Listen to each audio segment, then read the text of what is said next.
doon, wala ng mga Diyos na nakasabihan sa malangit, ako kami kalipay amahan.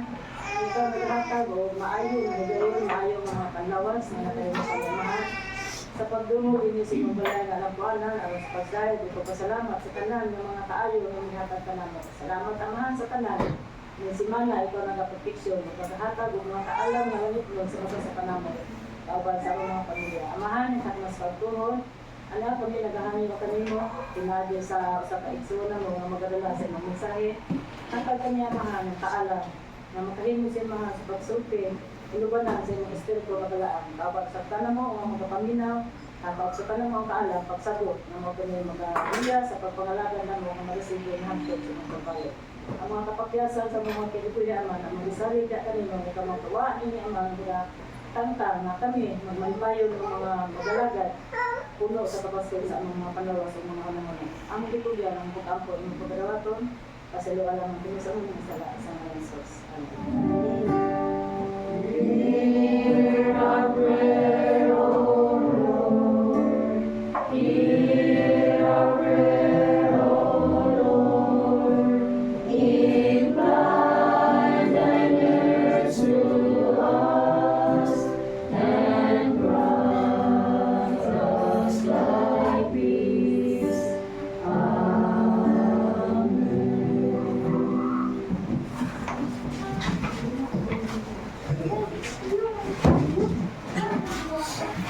Sa dili pa mga si Sister Rajin sa iyahang mensahe ni Dr. na tumatag sa mga bata nun, mga bata, special song, mga bata.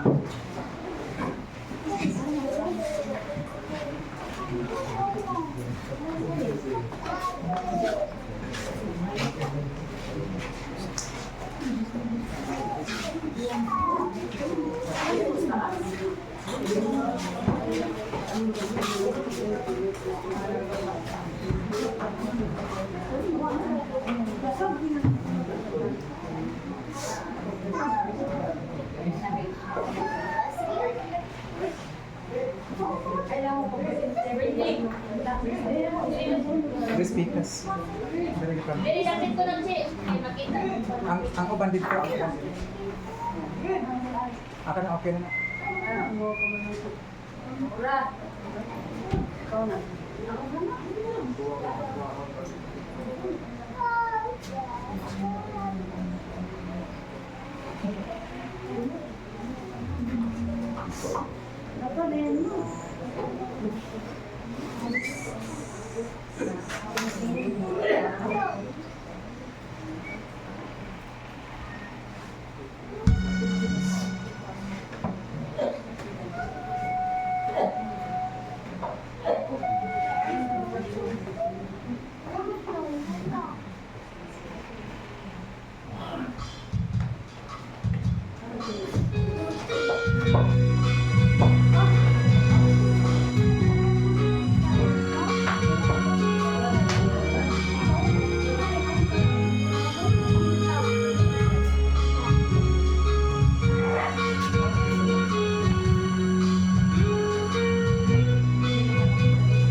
Salamat mga bata sa inyong nindot ngawit, no? Yung tulog-tulog diha kay alamat mo kung makatulong pa. Ito dito mo pensa. Ato ihatag daron ni Sister Regine ang panahon kay murag nagkingiros mo siya.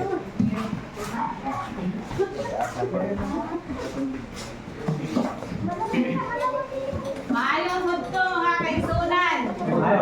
Happy Sabat. Sabat. Akong bulba din mga tagsulog-sulog, pero nagsayaw-sayaw. Salamat guys sa awit sa mga bata. Nga, sa dito ano, ato yan? Mubo na lang ang panahon. Mubo na lang din ang atong panahon. Kasi, balik na ang ginuuli na itong hasabsan. Lang mag-mind kayo.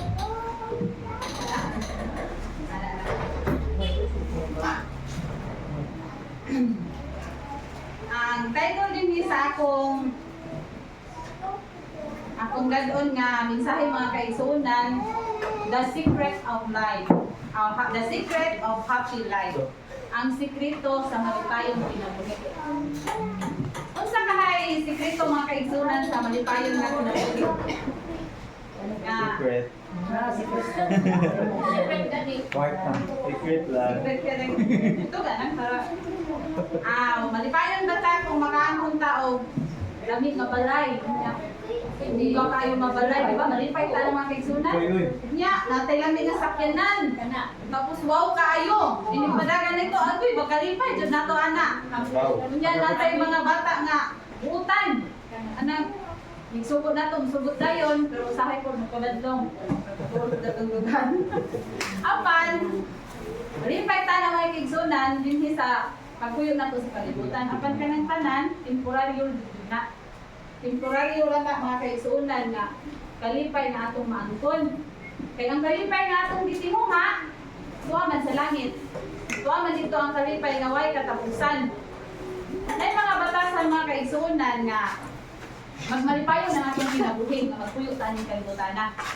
Naay mga pamahagi nga malipay ta nga magpuyo din kahilom ba nila ay magkakugol pa ko rin. Pero nga batasan, makontento ta og unsay gihatag lang sa Ginoo nato. Dili nato tinguhaon nga makakabot ta og hilux niya dili nato kaya. Puno na ta sa utang. Nya dili ta masinahon sa uban. Anak masinahon ka nga, lamig siya sinina, aswa. Di lang ta masina, basta bago lang raba atong sinina, okay lang na. Basta di lang tabaho, dapat ta, pagmutang ng direct control, kasi gawa ng tower ba. Basta, di lang ta masinahon. Mahigugmaon ta sa uban. Naadyo tayo gugma. Basta ang gustuhan nun, mahigugmaon ta sa uban.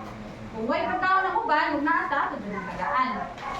Tagaan na ito sa salmunan bugas, kay buwan ang salmunan, tagsa lang. Nya, magmalig-on ta sa atong huna-huna o sa atong emosyon. Atong susihon mga kaigsunan, ugnan mo nga, kini man atong batasanon, di naman lang jud katong lamig nga balay, di naman lang jud katong lamig nga sakyanan. Mauon ta ihatag sa Ginoo nato, murag daghan ni hao, buton jud mo ani. Nag-codex kay saon nga, kasi makalimot ta kay madato sa atong pulba. Number 1, mao ni nga makontento ta. Na ko diri basahon mga kaigsunan nga istorya sa kuan nga murag pero na ako mabati niyo diyong pero ako lang balikon diri Si Maalam Solomon mga kaigsunan usa siya kaadunahan na tao. Naasaya tanan nga bahandi, nagtukod siya og dako nga balay, naghimo siya og mga bark nga mga nindot, naghimo siya og mga kaliguanan, nya daghan kay siya made. Kanang diwan siya sulugon at timplan sa kami, o pagkaon murag okay kayo iyang kinabuhi. Nagmalipayon siya ato mga kaigsunan. Ato nga time, lipay kayo sa Maalam Solomon. Pero ang kadungtanan wala ni hangtod. Wala ni hangtod. Ug na nakaingon siya sa iyang kaugalingon nga kakawangan ang tanan, nawad-an siya og pagraom sa iyang kinabuhi kay tungod ato mga kaigsunan wala bitaw natagbaw sa Maalam Solomon sa iyang kaugalingon. Muna nga, murag siguro, gikuan sa Ginoo, gikuha, muna nga. Nagmahay siya, nakaingon siya sa iyang kaugalingon na kawang lamang ang tanan. Nakabasahon din niya sa Ecclesiastes 2:17, nag-ingon din niya, busa gidumtan ko ang kinabuhi. Kay ang buhat nga mahimo ilalom sa adlaw, mabugat man alang kanako. Kay ang tanan kakawangan man ug mao ang maglukop sa hangin. Kawang lang mga kaigsuunan kung kita dito mo dito ka nakaputan bitaw nato ang dili nato kaya. Kawang rana. Sa Hebrew 3:5 nag-ingon dinhi himua ang inyong paagi sa pagkinabuhi nga mahigawas sa gugma sa salakit. Samtang kamo magmakontinto sa presenting mga butang, mo din mga kaigsuunan nga. Himuon nato nga kanang ato man kinahanglan man nato jud nga natay kwarta. Pero dili ta ingon nga kanang himon bitaw nato nga murag unahon nato ang kwarta kaysa Ginoo. Murag ako usahay murag igo ko ani kay nakapuyon ako pagsimba sa Merkulis ba kay daghan ko binagting klase pero karon kay wala may klase murag okay na siguro. Nang may klase murag kapuyon dito ko kay adlaw ko nga nagkuan pero wala ginag-ingon mo nahon jud nato ang Ginoo. Kay murag wa man tanan kong pinto, gusto man jud nato nga dako tagalin bitaw mauna nga Lord sige fight jud. Ikaduha mga kaigsuonan, ayaw og kasina. Unsa man kasina mga kaigsuonan? Kanang makinggit ta sa itong isig ka tao, pero wala siguro na nato mga kaigsuonan dito. Ang kasina mga kaigsuonan, mao ni maghatag nato og sakit kanatong paghatag og sakit niya kalagot nga mga pagbati nya dili man ta magmalipayo na ng mga kaigsuonan nang sino tayo labot man ana pa ug inana pa murag dili gusto ang Ginoo ang mga pagbati murag wakta na uyon sa kuan sa Ginoo ana muna kung unsay naa nato dawaton na lang nato kanunay ta magpaubos dili ta magigimdig sa uban. Naaman siya diri, o nata diri, o okay na. Pagpaubos lang na rin lang ta mag-dalita. Dili sa Galatia 5:26 na ingon dinhi, dili kita magmahigugmaon sa walay pulos, nga magapasuko sa usag-usag, nga magkasinahay sa usag-usag. Ngunit din mga kaigsuonan nga. Dinhi sa Galatia, nag-ingon dinhi nga, dili ta mahigugmaon sa walay pulos. Dapat mahigugma ta nga mapuslahon jud. Dili kay mahigugma ta na nga walay kwenta. Kamo na lay bahala daw ang igsuon ha. Sakto ba akong interpretasyon aning akong kuan. Unta kitang tanan mga Kristohan mo na itong batasan nga dili jud ta masina. Naaman siguro na sa itong pagbati pero iampo lang na natos Ginoo kay kunan. Di tao raman ta, pero ato lang na iampo. Ikatulo, magpakita ta og gugma sa uban. Amen. Diba? Nako istorya din ni mga kaigsuonan. Kang istorya din ni Vanessa. Nabasa rin ako sa cellphone, sa Facebook ba na.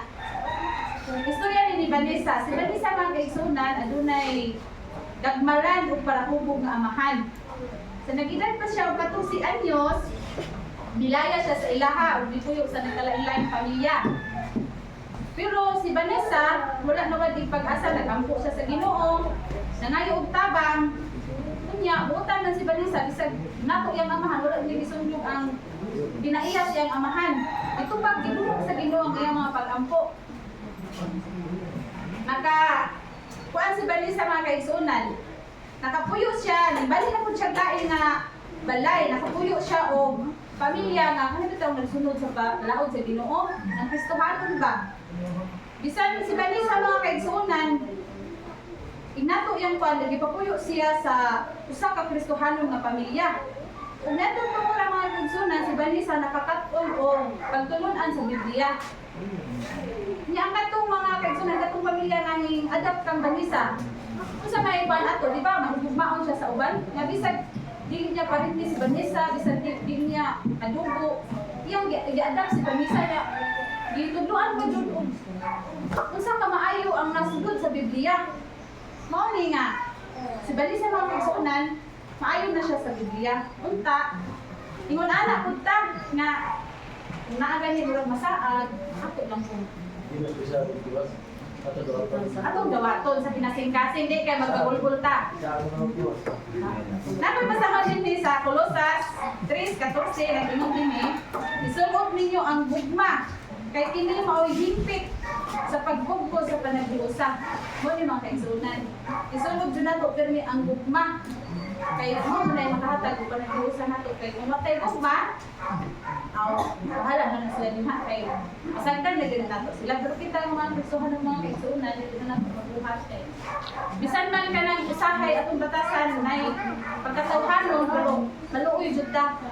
Maluoy ta sa katapusan, maluoy jud ta. Dili nato kanang batasanon nga permita maglago, permita suko. Dapat wa man jud ta pagpailog. Sa dinhi sa iyoban mga kaigsuonan, ugmara ang malig-ong disposisyon. Kinsa ba ka kanato din mga kaigsuonan ang may problema? Murag kitang tanan nandito yung problema na. Mao dyan, lima hapon na sila yan. Kitang tanan mga kaigsuonan, nagkalain-lain na atong mga problema. Murag, dili ta pareha og problema. Kaya ang uban, ang problema kung sa bukas, sa isang papagitag bukas, kwarta, niya. Sa pagsud sa trabaho, Sister Michael, ay ang pagkawas paglaom, kaya ang Ginoo, tabang raan na. Masaon na ito, kuan nga, magpalitaan na. Pero dili ta problema ana mga kaigsuonan kay nag-antos man lang sa mga problema ang Ginoo mutabang madud na nato. Dinhi sa Santiago 1:12 bulahan ang tao nga nag-antos sa nga mapailugon gayod sa pagsintal kaysa human pa siya sulayi pagadawaton niya ang puro-puro nga kinabuhi nga gisaad sa Ginoo kanila nga mga mahigugmaon kaniya. Uli mga kaigsuonan bulahan ta nga nag-antos. Usa kay makaingon dito to sa atong kaugalingong nga. Nagsimba naman kung ta. Nag-ampo naman kung ta. Pero nga mo nag-antos ba man ta? Pero ma-realize na nato nga ang mga Kristohan ng mga kaigsuonan anak jud na. Makita nato din na nga sila wala gamit nagsimba ang buto sa inyong relihiyon pero tatakan man. Naaman tanan makapalit man sila sa unsa pero kita nga naa sa Ginoo. Siguro ang Ginoo naghatag ra pud sa ato sa imong anak ng kapasidad para dili ta mabiya siguro niya. Nga pero kita nga murag nag-ampo niya ba di ta kalimot kay ambot lang. Atong nauna ko na sila nga nabi Ginoo wa ug ang Ginoo naghatag na sila. Ikalima, positibong panglantaw sa ibanan. Positive thinking ta perdi mga kaigsuonan. Nga dili na to ipatigbabaw kung nasayod man ta. Dili na to ipatigbabaw nga kuan jud ta kung nagsayod ta. Nga mo ba uli na siya kinsa man na siya nga may pasayon na niya. Mo anak ta ba? Dili ta ingon anak mga kaigsuonan kay kanang Kristohanon man ta. Kung sila ang ilang mga kaugaling mo dinana sila out wala tayong anak pero kita nga mga Kristohanon kung masayot ta, maka-realize ta na ngayon dyan ko sa iyo atong mga sayot. Kaya di man masugot ang Ginoo nga magtanong ka diri og galagot. Nakabasahon din sa Proverbs 17:22 nag-ingon dinhi ang kasing-kasing nga malipayon may usa ka maayong tambal. Apan ang kasing-kasing nga masulugon sa espiritu nagaluya nagpapauga sa buto. Ginaot po mga kaigsuonan nga ang atong kasing-kasing pirmi lang jud na magmalipayon nga kung masayot man ta gawan to nato sa way pagbulbol. Maayo nagpasaylo nga dili ta magpabulbol ano ikan jud sa tong heart kay isod man ang mga nagpasaylo niya nagitong fake ra igo ra sa bakba wa sa kasing-kasing. Siguro ang Ginoo kasabot ra ba jud na sa ato kung sino anay ba o dili. Bahala na sila o kanang dili tinuod ihabas dato tinuod jud. Kanang bubo ra ni akong mensahe mga kaigsuonan kay murag di pa jud ko inana ka maayo kay bawo man jud ko na yung mga maayo diri pero sa man di by group man di mao ni nga na yung ani na jud. Dinhi sa katapusan ako nga mensahe or kuan magmapasalamaton ta kanunay mga kaigsuonan. Nakabasa din sa katong gibasa niya diriya sa Colosas 3:15 nagingon din ug ang pagigdait ni Kristo paharia sa inyong mga kasing-kasing nga ania kamo usab ginatawag diha sa usa ka lawas o magmapasalamaton kamo. Ang pagigdait mga kaigsuonan mao'y paharion nato sa atong kasing-kasing. Nga dili unta puro na lang kasuko, kalagot, or kasina, or ang atong garbo, atong ipatigbabaw. Unya, ang tanan na atong naangkon, gamay man o dako, ato dyan ang pasalamatan sa Ginoo. Isan pa o ganang. Di enough sa atong panglahanglan, pero nagmapasalamat sa Tatariyana. Unya, ang sekreto mga igsuonan sa matipayon na kinabuhi, mao to nga, makontento ta, kung dili na to kabuton, ang dili na to kaya. Kay basin makasaan nung ta. Nya dili ta magmasinahon. Dili ta dapat masina. Paala na sila din ha, matagagmin na sila din ha. Kay para sa ako, kung sa ako, maulit ko na ako. Bahala na. Kasi di na para sa ako, sasal na sila din ha. Kay wa ko labot basta ang ako nga naalam ko ikapalit sa kong anak, nakahatag lang kong bana o ikapalit o kagaon ng mga anak, okay na para sa ako. Nga natay ligon nga disposasyon, positibong panglantaw sa atong mga sayop o mapasalamaton kita. Ugo lang din ako message mga kaigsuonan. Ugo lang ako mensahe nga kadalit ka ninyo apan hinaot ko nga namoy nasabtan nga bisan gamay lang namoy nasabtan. Malipayong adlaw sa ipapagulay. Mayabot to ka nasabtan. Amen.